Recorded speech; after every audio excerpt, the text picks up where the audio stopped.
बार बार आप धर्मेंद्र हुड्डा का जिक्र कर रहे हैं, जैसे आचार्य जी ने किया। आपका संगठन इतना बड़ा है आर्य समाज का, क्या आर्य समाज इतना कमज़ोर हो गया कि एक नौजवान लड़के के सहारे मतलब आप नहीं, आर्य समाज लगाना चाहते हो? आर्य समाज किसी संप्रदाय का नाम नहीं है। आर्य समाज एक विचारधारा का नाम है और उसी विचारधारा का प्रचार धर्मेंद्र हुड्डा कर रहे हैं। आर्य समाज महर्षि दयानंद ने सबसे पहले पाखंड का खंडन किया। आज भी हम इस मिशन में लगे हुए हैं और धर्मेंद्र हुड्डा ने एक बड़े प्लेटफार्म पर इस बात को कहा है, तो हम उनके भी समर्थन में करना भी चाहिए। ये सबसे पहले मुद्दा तो आर्य समाज ने उठाया है ना। जब लोग जो है पाखंडवाद में, अवतारवाद में, गुरडमवाद में बहक चुके थे पूरी तरह से, तब ऋषि दयानंद सरस्वती ने उनका स्वाभिमान जगाया और वेदों की बात ऋषि दयानंद सरस्वती ने कही। तो आज जो पाखंडवाद का जो भी खंडन कर रहे हैं, कहीं ना कहीं प्रत्यक्ष या परोक्ष रूप से कहीं ना कहीं उनको ऋषि दयानंद का प्रकाश जरूर मिला है, क्योंकि ये मूल तो आर्य समाज ही है जिसने पाखंड का खंडन किया है। तो आर्य समाज सबके साथ है, जो अच्छा काम कर रहे हैं, राष्ट्रवादी लोग हैं जो पाखंड को मिटाने का काम कर रहे हैं। हमारा पूरी तरह से समर्थन है उन लोगों को। तो आज जो मीटिंग हुई है, इसके बाद क्या जो ये पाखंड के खिलाफ लड़ाई है इसको तेज करोगे? इसके देखो, हमारी लड़ाई तो पहले से बहुत तेज है और तेज करेंगे। जैसे हमारे युवा सन्यासी स्वामी दिव्यानंद जी पर उन्होंने हमला करने का जो प्रयास किया है, इसकी हम भर्त्सना करते हैं और वो इन हमलों से, लाठी डंडों से हमको डराने का प्रयास कर रहे हैं, तो उनकी भूल है। हम तो हमेशा अपनी गर्दन को हथेली पर लेकर के चलने वाले लोग हैं। हमने हमेशा इतिहास बदले हैं और इनके गुरुजी जो रामपाल जी महाराज जो 12-13 साल जेल में रह के आए ना, ये आर्य समाज के आंदोलन का ही परिणाम था। तो हम डरने वाले लोग नहीं हैं, हम बहुत मुखर होकर के बात करेंगे और इस अभियान को और तेज करेंगे, क्योंकि पाखंड इस देश का नाश करेगा और ये देश गुलाम हुआ। इतिहास इस बात का साक्षी है, पाखंड के चलते देश गुलाम हुआ। आज भी जो गुरडमवाद, पाखंडवाद देश में बढ़ता चला जा रहा है, इसका दुष्परिणाम समाज के लिए अच्छा नहीं है, बहुत भयानक दुष्परिणाम होंगे। इसलिए हम आर्य समाज के लोग पाखंड का विरोध कर रहे हैं। एक मान लो मेरा एक छोटा जी मैं नाम तो चलो नहीं लूँगा क्योंकि प्रेस कॉन्फ्रेंस है। पाखंडवाद के खिलाफ मैं कोई वीडियो बनाता हूँ तो मेरे ऊपर धमकी आती है कि धार्मिक भावना आहत करने का हम केस करेंगे आपके ऊपर। जबकि बाबा रामपाल के जो चेले हैं वो बिल्कुल राम को भी नहीं बख्श रहे, कृष्ण को भी नहीं बख्श रहे, शिव जी को नहीं बख्श रहे। क्या उन पर कानूनी कार्रवाई नहीं कर रहे? देखिए, सबसे बड़ा पाखंडी तो वर्तमान में रामपाल है, जिसने ना भगवान शिव को छोड़ा, ना भगवान राम को छोड़ा, ना भगवान कृष्ण को छोड़ा। हमारी सनातन परंपराओं को जो खंडित कर रहा है और खुद नया पाखंड समाज में प्रचारित कर रहा है। खुद मूर्ति पूजा का विरोध करता है, खुद की पूजा कराता है, उसकी चेली और चेलियां पैरों में पड़े रहते हैं। ये कौन सा तुम्हारा धर्म का प्रचार है? तो भगवान शिव है ना, जो महायोगी हमारे आदर्श सनातन धर्म के, उस भगवान शिव के बारे में इतनी गंदी और ओछी टिप्पणी करना, ये क्या चल रहा है इस देश में? तो रामपाल ने ये जो तरह तरह की जो टिप्पणियां की हैं हमारे महापुरुषों को लेकर के, सनातन धर्म को लेकर के, ये इसकी जो गले की हड्डी बन गई हैं और निश्चित रूप से इसको माफ़ी मांगनी पड़ेगी। नहीं तो ज़्यादा दिन तक इसका जो है ना, ये दुकानें नहीं चलने वाली हैं और हरियाणा में बिल्कुल नहीं चलने वाली हैं। अब हम लोगों ने यहाँ मीटिंग की है और यहाँ जितने भी लोग आए, ये सब आर्य समाज की क्रीम के लोग आए हुए हैं। तो अब जन जागरण हम लोग करेंगे, गांव-गांव तक जाएंगे, लोगों को बताएंगे कि आज सनातन धर्म के लिए इस्लाम जितना घातक है, क्रिश्चियनिटी जितना घातक है, उससे ज़्यादा घातक रामपाल और उनके शिष्य होते चले जा रहे हैं, जिन्होंने, इस्लाम वालों ने भगवान शिव के बारे में इतना गंदा आज तक नहीं बोला। ईसाईयत वालों ने आज तक हमारे भगवान राम कृष्ण, भगवान शिव और गणेश ब्रह्मा को लेकर के नहीं बोला जो रामपाल बोल रहा है। तो जो रामकृष्ण के अनुयायी लोग हैं, उनको इस बात को समझना चाहिए कि आप किसके समर्थन में खड़े हैं। आप केवल एक ही बात कर रहे हैं कि वो तो जो बड़ा दयालु आदमी है, बड़ा सेवा परोपकार के काम करता है। तो क्या सेवा परोपकार के द्वारा तुम अपने ज़मीर को बेच दोगे? जो आदमी सब्सिडी से पाइप लेकर के, मोटर लेकर के लोगों के गांव का पानी निकाल देता है, उससे ज़्यादा सेवा तो ईसाई मिशनरी देश में कर रही है। तो क्या हम ईसाई बन जाएंगे? उन ईसाई ननों को, ईसाई फादरों को हम सही कहने लग जाएंगे? तो ये हम लोगों को सोचना पड़ेगा। हमारी संस्कृति महान है, इस धर्म संस्कृति के लिए हमारे छोटे छोटे बच्चों ने अपनी गर्दनें कटा दी है ना। हम कभी इस प्रकार के स्वार्थ में नहीं बहे, हम कभी बिके नहीं है। तो आज कहीं ना कहीं हमारा स्वाभिमान मर रहा है, या ये कहें कि वो उनकी आंखों पर स्वार्थ की पट्टी बांध दी गई है। तो उन भाइयों से भी मेरा निवेदन है, ये रामकृष्ण के वंशज हैं आप, और उनकी परंपरा को जो व्यक्ति नकार रहा है, आप उसके समर्थक कैसे हो सकते हैं? तो हम सब एक हों और हम लोगों के अंदर स्वाभिमान को जगाने का प्रयास करेंगे। हमारे जो भाई भटक रहे हैं, उस पाखंडी का जो साथ दे रहे हैं, उनको भी साथ देने का हम प्रयास कर रहे हैं। आचार्य जी, आप पाखंडी बता रहे हो, ये जो भगत है वो कह रहे भाई पाइपलाइन ये देता, बीज फ्री में ये देता, पैसा एक भी लेता, और ये मतलब भगवान एक तरह का हमारे लिए। भाई मैं वही बात कह रहा हूँ, इससे ज़्यादा सेवा तो ईसाई मिशनरियाँ कर रही हैं, तो आप जीसस को भगवान मान लेंगे क्या? है ये तो देश को गुलाम बनाने का एक एजेंडा है। सेवा के माध्यम से ईसाई मिशनरी देश में घुसे, इस्लाम वाले भी, है ना, और आज ये रामपाल भी अपने पंथ को बढ़ावा दे, क्योंकि तर्क के द्वारा तो नहीं आ सकता है। तर्क के द्वारा, शास्त्र के द्वारा, सत्संग के द्वारा लोगों को प्रभावित नहीं कर सकता। इसने देखा कि मैं ऐसे तो नहीं चल सकता, तो इन लोगों ने नब्ज पकड़ी कि भैया थोड़ा सा पैसा बांटो समाज में तो मैं हाईलाइट हो जाऊंगा। तो ये इसका प्रयास है, समाज में अपने आप को प्रस्तुत करने का एक तरीका है। अब हमारे सामने पूज्य आचार्य श्री विजयपाल जी महाराज, जो आर्य समाज के प्रखर विद्वान हैं और गुरुकुल इंद्रप्रस्थ के संचालक हैं, हाँ झज्जर के जी, ले लेता हूँ 1 मिनट जी। चलिए हाँ पूछिए। हरियाणा सरकार के बहुत सारे नेता भी वहाँ पर जाकर नतमस्तक हो रहे हैं। बहुत सारी राजनीतिक पार्टियां, हरियाणा सरकार के जो अलग जो हरियाणा के राजनीतिक दल हैं वो भी जाकर वहाँ पे शीश नवाते हैं। तो उसके लिए आप क्या कहना चाहोगे, उनको कैसे टैकल करना चाहोगे? देखिए, ये जो राजनीति है इसने देश का नाश किया है, और आज देश में जो पाखंड बढ़ रहा है इसको राजनीति बढ़ा रही है। ये सच्चाई है, क्योंकि राजनीति को चाहिए वोट। जिस बाबा के पास में ज़्यादा वोट है वहाँ ये नतमस्तक होते हैं। और इस देश में एक फॉर्मूला लागू है, मूर्ख बनाओ मौज उड़ाओ। जो व्यक्ति जितना ज़्यादा पब्लिक को बेवकूफ़ बना सकता है उतना बड़ा धर्मगुरु हो जाता है, समाज में पूजने लग जाता है। उसके पास में मूर्खों की फौज इकट्ठी हो जाती है। इन राजनीतिक लोगों को वोट चाहिए, उसके पास में मूर्खों की फौज है, वो वोट दिलवाता है। तो ये धर्म नहीं देखते राजनेता लोग, ये देश का भविष्य नहीं देखते, इनको केवल अपना स्वार्थ देखना है। इसलिए रामपाल का समर्थन कर रहे हैं। और ये सच्चाई है, ये जो आज जेल से बाहर है ना, ये भी कहीं ना कहीं सरकार की मेहरबानी पर है। और आज भी जब हम तो इस बात को इसलिए कह रहे हैं बहुत स्पष्ट रूप से, जब सरकार के मंत्री, मिनिस्टर, MP, MLA जाकर के धोख दे रहे हैं, तो भाई आप एक अपराधी का मनोबल बढ़ा रहे हो, तो आप समाज में क्या न्याय की स्थापना करेंगे? आचार्य जी, एक वीडियो उनका आया था जिसमें वो तमाम लोगों को शास्त्रार्थ की चुनौती दे रहे हैं कि मेरे से शास्त्रार्थ करिए आप। देखिए, मैं रामपाल जी से शास्त्रार्थ की बात तो इसलिए नहीं करूंगा क्योंकि उनको शास्त्रों का बिल्कुल भी ज्ञान नहीं है। कोई विद्वान पुरुष यदि शास्त्रार्थ का चैलेंज देता तो हम इस बात को बहुत गंभीरता से लेते, है ना। जिस व्यक्ति ने संस्कृत की ABCD नहीं जानी, जिस व्यक्ति ने वेद शास्त्रों के दर्शन नहीं किए, है ना, जो व्यक्ति मतलब हमारी वैदिक परंपरा की कुछ नॉलेज रखता ही नहीं है, वो व्यक्ति हमको शास्त्रार्थ की बात कर रहा है। और शास्त्रार्थ की बात कैसी की उन्होंने? उनका एक तरफ हम बैठेंगे, एक तरफ दूसरे लोग बैठेंगे अपने शास्त्रों को लेकर के, और हम अपनी अपनी बात कहेंगे, कोई तर्क वितर्क नहीं करेगा। तो भैया जब तर्क वितर्क नहीं होगा तो कैसा शास्त्रार्थ हो गया वो? तो ये सब समाज को गुमराह करने की बात है। जब लोग आक्षेप करते हैं कि आप शास्त्रार्थ करो, तो अपनी जान बचाने के लिए उस व्यक्ति को शास्त्रार्थ की बात तो कहनी पड़ती है, लेकिन वो शास्त्रार्थ के लिए आज तक कभी नहीं आया। हमारे तमाम लोगों ने शास्त्रार्थ का चैलेंज दिया, और आज भी हम आपके द्वारा, सोशल मीडिया के द्वारा स्पष्ट इस बात को कहते हैं कि हम 24 घंटा शास्त्रार्थ के लिए तैयार बैठे हैं। आर्य समाज का तो काम ही शास्त्रार्थ करने का है। तो रामपाल यदि शास्त्रार्थ करना चाहते हैं, या रामपाल नहीं आना चाहते, रामपाल का कोई अनुयायी, उनका कोई दास, कोई दासी शास्त्रार्थ करने के लिए आती है, हम सनातन धर्मियों को चुनौती देती है, तो आर्य समाज सबसे पहले शास्त्रार्थ की चैलेंज को स्वीकार करता है। लेकिन ये पहले निर्णय कर ले, रामपाल की जो है ना जो महफिल, ये निर्णय करे कि रामपाल खुद नहीं आ रहे, अपने चेलों को भेज रहे हैं, तो उनके चेलों की हार रामपाल की हार होगी। हम शास्त्रार्थ के लिए तैयार हैं, और बिल्कुल टीवी पर लाइव चलेगा शास्त्रार्थ, है ना। दूध का दूध और पानी का पानी पूरा देश देखेगा। होना चाहिए। शास्त्रार्थ की परंपरा जब से खत्म होगी तब से गुरडमवाद, पाखंडवाद देश में बढ़ता चला जा रहा है। लोगों ने अपने धर्म के नाम पर दुकानें जमा दी हैं। तो इसका इलाज केवल शास्त्रार्थ ही है। तो आचार्य जी आप। स्वामी जी, रामकृष्ण के ऊपर अभद्र टिप्पणियां करने के लिए आर्य समाज कोई कानूनी सहारा क्यों नहीं लेता? देखिए, आर्य समाज तो FIR दर्ज करवाने की धमकियां देते हैं या करवा भी देते हैं, तो आर्य समाज क्यों नहीं ये फैसला लेता? जितना ज़्यादा रामकृष्ण की संस्कृति को बचाने का कार्य आर्य समाज कर रहा है उतना कोई नहीं कर रहा, ये सच्चाई है।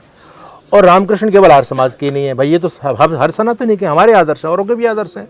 तो हमारे जितने भी सनातनी भाई हैं जो रामकृष्ण के नाम पर बड़ी बड़ी कथाएं कर रहे हैं, आर्य समाज तो आज भी लड़ाई लड़ ही रहा है। उन लोगों को साथ आना चाहिए। उनके पास धन भी है ना, सुप्रीम कोर्ट में जाएं, इसकी बोलती बंद हो जाएगी। आज हमारा सनातन धर्म इतना दीनहीन बन गया कि जिसके मन में आ रहा है वो बोलता चला जा रहा है, केवल हमारी निष्क्रियता के चलते। क्योंकि रामकृष्ण के वंशजों को केवल अपने धन से, व्यापार से फुर्सत नहीं है, कोई कुछ भी बोल के चला जाता है, हम सब सुनते रहते हैं। तो आज आवश्यकता है कि हम अपने जुनून को जगाएं और ऐसे जो बहरूपीय समाज को तोड़ने का काम कर रहे हैं, हमारे सनातनी भाइयों को जो बहकाने का काम कर रहे हैं, उसका मुंहतोड़ हम जवाब दें।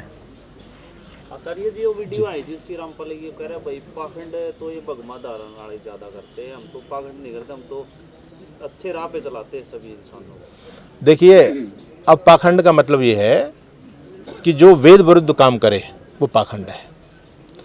जिस वेद का प्रचार भगवान रामकृष्ण, भगवान शिव, गौतम, कपिल, कणाद, ऋषिवर, पतंजलि, महर्षि दयानंद पर्यंत जिन ऋषि महर्षियों ने हमारे सनातन धर्म की जो वैज्ञानिक व्याख्याएं की समाज के लिए आकर के, और आज वो व्यक्ति उन वैज्ञानिक व्याख्याओं को धता बता करके अपना नया गुणवाद समाज में चला रहा है ना, जो हमारी सनातन परिवारों को तोड़ने का प्रयास कर रहा है, जो हमारा भाईचारा खत्म कर दिया। जिस व्यक्ति ने भगवान राम के बारे में, भगवान कृष्ण के बारे में, शिव के बारे में जो गलत टिप्पणी करके अपने आप को सब कुछ कबीर ही कबीर है, कृष्ण भी कबीर थे, राम भी कबीर थे। और मैं ये सरकार से कहना चाहता हूँ, एक तरफ सरकार कबीरदास जी के बारे में बच्चों को पढ़ाती है, उनका जन्म कब हुआ, दूसरी तरफ ये पाखंडी इतने बड़े प्लेटफार्म पर आकर के कबीर को ब्रह्मा भी बता रहा है। तो ये क्या चल रहा है भाई? या तो तुम रामपाल के पाठ्यक्रम को, सिलेबस को लागू कर दो, या फिर अपने को लागू करो। तो ये सरकारों की मिली भगत है और ये सच्चाई है। जो वेद विरुद्ध जो सिद्धांत हैं वो सारे के सारे पाखंड हैं, वो लोगों की दुकानें हैं।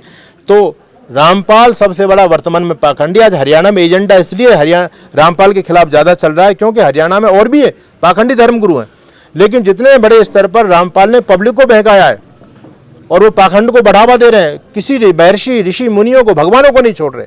इसलिए आज सारा सनातन जगत आक्रोश में है, चाहे वो रोहित गोदारा हो और चाहे वो धर्मेंद्र हुड्डा हो। ठीक है, अब तक तो लड़ाई केवल आर्य समाज की चल रही थी, अब तो हर हिंदू, हर सनातनी जो अपने आप को रामकृष्ण का वंशज मानता है, हर व्यक्ति इस जंग में कूद चुका है। जिस तरीके से कंडेला पंचायत हुई थी आचार्य जी बोल रहे हैं?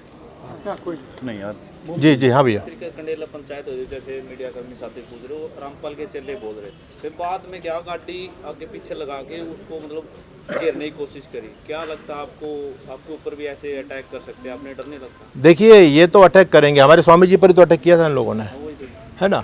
तो ये जो पंचायत वाले लोग नहीं हैं, ये कुछ उनके पेड लोग हैं, है ना, अपने लोग हैं, अपने गुर्गे हैं, उनसे लोग बोलबाते हैं और कहते हैं भैया मुंह खावे आंख लजावे वाली बात है। इसलिए पैसे से सारा तंत्र चल रहा है, तर्क के, विद्या के आधार पर तो तंत्र कुछ है नहीं उनका, है ना। तो अब ज़्यादा दिन तक इनका स्वार्थ नहीं चलेगा। पैसे के बल पर अंग्रेजों ने भी बहुत हमारे देश में शासन स्थापित किया, मुसलमान लोगों ने भी किया, लेकिन उनके जब डेरे इस देश से उठ गए तो रामपाल क्या चीज़ है?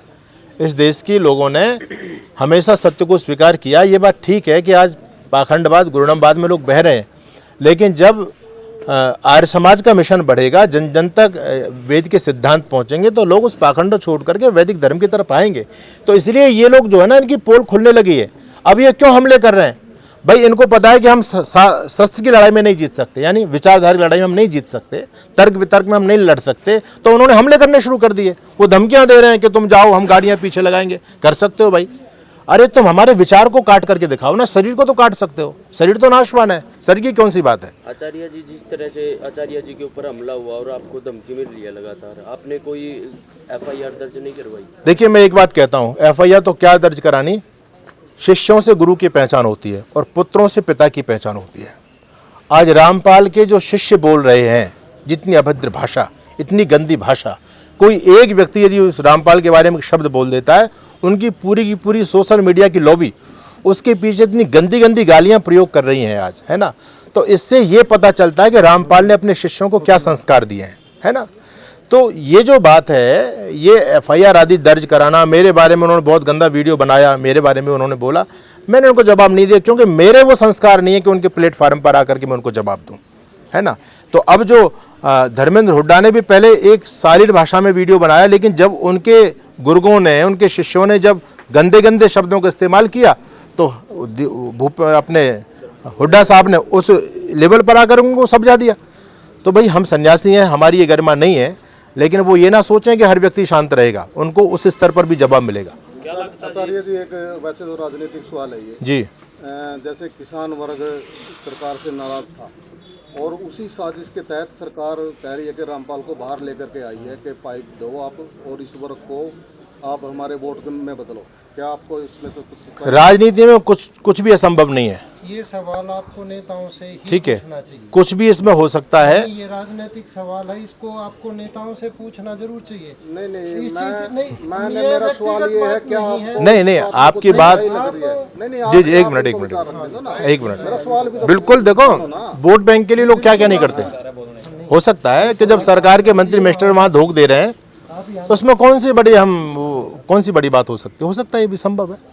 क्या इसमें सरकार दोषी है जी? दोषी बिल्कुल है। वो तो कह रहे नहीं, आप एक बात बताओ, जो व्यक्ति अपराधी है, जिस पर मीडिया, प्रिंट मीडिया ने जब रामपाल जेल में था इतना कुछ छापा है ना, जो व्यक्ति 12 साल जेल में रह करके आया, अब जो बेल पर आया हुआ है, और उसके बेल पर आते ही हरियाणा का पूरा माहौल खराब हो गया है ना। यहाँ गांव-गांव में दंगे होने की स्थितियां आज आ रही हैं, तो सरकार मौन क्यों बैठी है? सरकार कार्रवाई क्यों नहीं करती? सरकार को जब देखा ये व्यक्ति माहौल खराब कर रहा है, उसको दोबारा जेल में डाले। महाराज जी, खाप पंचायत तो कह रही है भाई, हम तो इसको सम्मानित कर रहे हैं क्योंकि इसने पानी करवा दिया। सारी खाप पंचायत साथ में नहीं है नहीं, कुछ हैं उनके लोग अपने जो उनका समर्थन कर रहे हैं, बाकी बहुत लोग विरोध भी कर रहे हैं। वो तो उस साइड जैसे लितानी साइड उन्होंने पाइपलाइन 2-4 ट्रक भेजे थे। हाँ, मैं वही कह रहा हूँ कि लोगों को थोड़ा थोड़ा बांट दिया है, तो वो लोग गीत गा रहे हैं। प्रोग्राम करवाए जा रहे हैं। हाँ बिल्कुल, उसका सम्मान किया जा रहा है। आश्चर्य की बात है भाई। अपूज्या यत्र पूज्यन्ते पूज्या नाम अवमानना त्रिणी तत्र प्रवर्तन्ते दुर्भिक्षम वर्णम भयम। ये महर्षि मनु ने कहा कि जिस देश में अपूज्यों की पूजा होती है और पूजनियों का अपमान होता है, उस देश में दुर्भिक्ष, मरण और भय, ये जो है ना समस्याएं बढ़ती हैं। तो रामपाल की जो आज पूजा हो रही है, वो रामपाल खुद अपने पैसों से अपनी पूजा करा रहे हैं, लोगों को पैसा दे करके, भंडारे करा करके, पाइप दे करके, पैसा भेज करके। तो ये तो कौन सी बड़ी बात है? ये तो हो जाएगा। अपनी योग्यता के बल पर, अपनी तपस्या के बल पर, अपने त्याग के बल पर आप पब्लिक को अपने झंडे की नहीं चला करके देखो, तब हम आपकी योग्यता मानते हैं। उसके चेले तो ये कहते हैं जी, जेल में गया हुआ था तो लीला कर रहा था जी वहाँ पे। जेल में जाकर के वो व्यक्ति माफी मांग रहा है, मेरी बुद्धि भ्रमित हो गई थी, जैसा मुझे माफ कर दो। इनके चेले उसको भगवान बता रहे हैं। आश्चर्य की बात है, उस भगवान को गर्मी भी लग रही है। वो भगवान बता रहे हैं, हाँ, खुद जो है ना रामपाल भगवान की जय, रामपाल परमेश्वर की जय बोल रहे हैं। तो लोगों की बुद्धि पर ताले लग गए हैं भैया। इसीलिए आज पाखंड का खंडन बहुत जरूरी है। लोग रियल तर्क को भूल चुके हैं, नए नए गुरुड़मवादी समाज में आकर के उनको बहका रहे हैं। तो ऐसे जो नकली भगवान है, जिनके आज भगवानों की बाढ़ आ गई है, अभी ये सारे के सारे भगवान जो हरियाणा में ना जेल में दंड पेल करके आए हैं। अब आश्चर्य की बात है, इनको पब्लिक भगवान भी मांग रही है, जो कहते हैं हम तुम्हारे पाप काट देंगे, तुम्हारे दुख दूर कर देंगे। अरे भले आदमी, तुम पर अपने दुख नहीं कटे है ना, तुम दुनिया के लोगों को सतलोक का टिकट बांटते रह गए, तुम खुद जेल में पहुंच गए, क्यों पब्लिक को बहका रहे हो? तो भाई पब्लिक को जागना चाहिए कि ये सब जो है गुरुड़मवाद है, ये पाखंडवाद है, इससे भला होने वाला नहीं है। आपका कर्म ही आपका साथी है, आप अपने कर्म पर ध्यान दो, और कर्म यदि खराब है तो कोई रामपाल बचाने वाला नहीं है। रामपाल खुद अपने आप को नहीं बचा पाए, जेल में गए, अपराधी थे तभी तो जेल में गए। और भाई जब तुम ये कह रहे हो वो नकली मायावादी रामपाल था, तो ये मायावादी तो आया जेल से छूट करके, कोई दूसरा गया। तो ये सब बेकार की बातें हैं। इसलिए मैं, आगे क्या निर्णय लिया और क्या लेने वाले? हमारा निर्णय स्पष्ट है बिल्कुल। आर्य समाज ने जो पहले से जो मिशन आर्य समाज का चलता चला आया है, उस मिशन को हम और बहुत तेजी से जन जन तक पहुंचाएंगे। हमारे हर जिले में पाखंड खंडन कार्यक्रम होंगे। हम लोगों को विशुद्ध सनातन धर्म की जड़ों से जोड़ने का प्रयास करेंगे। राम कृष्ण भगवान शिव गौतम कपिल गणाध ऋषभ पतंजलि महर्षि दयानंद ब्रह्मा विष्णु महेश, जो हमारे भगवान, जो हमारे महापुरुष, जिनके बारे में ये उटपटांग बातें कर रहा है, उनका सही स्वरूप समाज में जाकर के हम बताएंगे, है ना, जिससे हमारा युवा वर्ग भ्रमित ना हो। इसने कुछ पुराणों के हवाले दे करके हमारे हिंदू धर्म पर आघात किया है। पुराण तो सारे प्रक्षिप्त हैं, ज़्यादातर उन्हीं बातों को समाज में बार बार उठाता है। तो आर्य समाज के लोग बिल्कुल वैदिक नॉलेज समाज में देंगे। मैं कहता हूं बार बार, दो प्रकार की लड़ाई होती है, एक विचार की और एक हथियार की लड़ाई। आज का दौर जो है ना, विचार की लड़ाई का चल रहा है। रामपाल की विचारधारा में दम नहीं है तो वो हथियारों पर आगे डराने लग गए, लेकिन हम इतने कमजोर नहीं है। हमारी तो विचारधारा में इतनी ताकत है कि हम विचारधारा के बल पर जमाने को बदल देंगे। ऋषि दयानंद ने तो अपने हाथ में लाठी भी नहीं रखी, लेकिन फिर भी जमाने को बदल करके चले गए। स्वामी श्रद्धानंद के पास में क्या था? कुछ नहीं था, लेकिन उनकी विचारधारा में दम था। तो हमारी जो विचारधारा है ये साइंटिफिक है, लॉजिकल है, सनातन धर्म ही लॉजिकल है, बाकी तो सारे मत पंथ हैं। तो समाज को सनातन से जोड़ने का अभियान हमारा चलेगा। धन्यवाद आप सभी का। आप सभी भाई, जितने भाई आए हैं, आप बहुत अच्छे हैं, राष्ट्रवादी हैं, और इस गुरुड़मवाद को खत्म करने में आप सभी की बहुत महत्वपूर्ण भूमिका रहेगी।